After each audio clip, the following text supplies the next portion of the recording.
Yeah, definitely not my best. You know, I played one good match. I actually wouldn't say that today was a bad match either, but my match against Rublev in Paris, I thought I played well. But yeah, it's just tennis. You know, everybody's wired differently. Me coming back from being out for a while, it takes me a little bit to find my rhythm, and trying to do that at the end of the year when guys are in really good form is difficult. But for me, I'll find it. I'll find my movement, all the different shots around the court that I need. Today I played a good match from the baseline, from the net. I just honestly got outserved. That was kind of the theme. All three matches I played here, the guys served better than me. So that's not the biggest concern. I know that I have a great serve, and got to give a lot of credit at the end of this year, the way that these guys, informed players, played. There was no easy matches in my group, and came up a little bit short. Well done today and on a great year. Just thinking ahead to next year, you mentioned about the close season. Are you someone who's kind of thinking specifically about closing the gap to the two at the top, or are you more just thinking about your own game and kind of what you need to work on?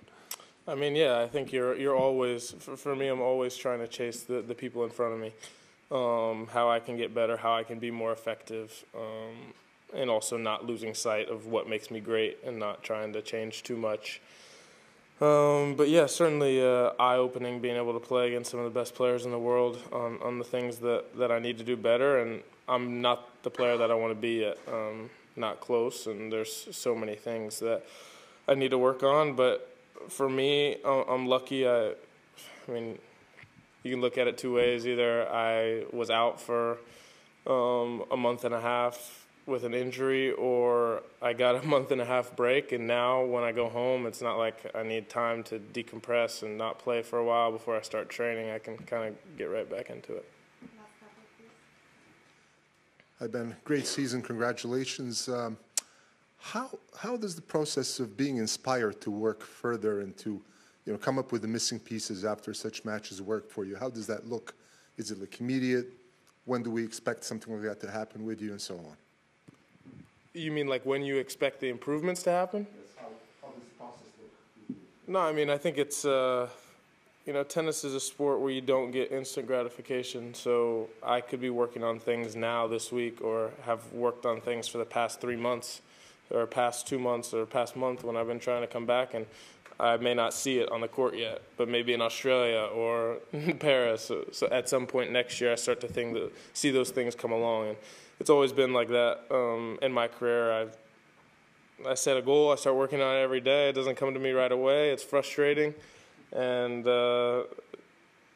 sure enough, down the line, as long as I continue to put consistent work in every single day, which has never really been a problem for me, I see those things start to work and start to come alive in my matches.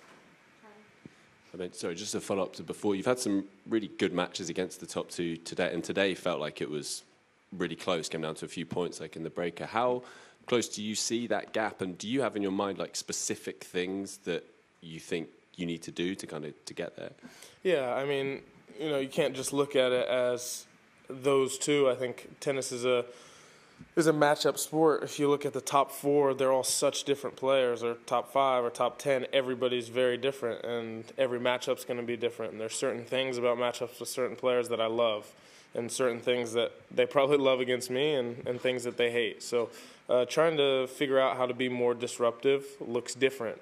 If you're talking about, a Carlos or a Sinner, two completely different players, or a Zverev, or, Fritz, Novak, any of the guys at the top of the game, there's going to be different solutions, and you have to be able to kind of adapt on the fly when you're playing certain players, and not fall in love with a certain game plan against somebody because you want to play your own game and try to stay true to yourself and do the things that are strengths for you.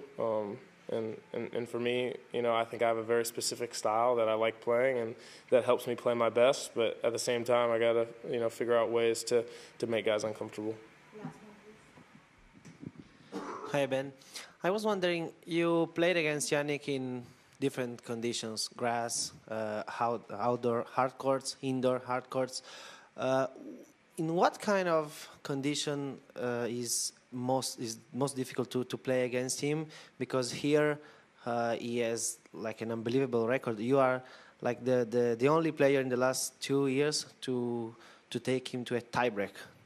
He didn't concede a single set in the last 2 years. So I was wondering. Thank you. Yeah, different parts of his game are best on different surfaces. You know, I think in Australia, it's, you know, his ability to build the point, to move you around the court. The ground strokes come alive. It helps the serve as well there, but it's really what he does after the serve.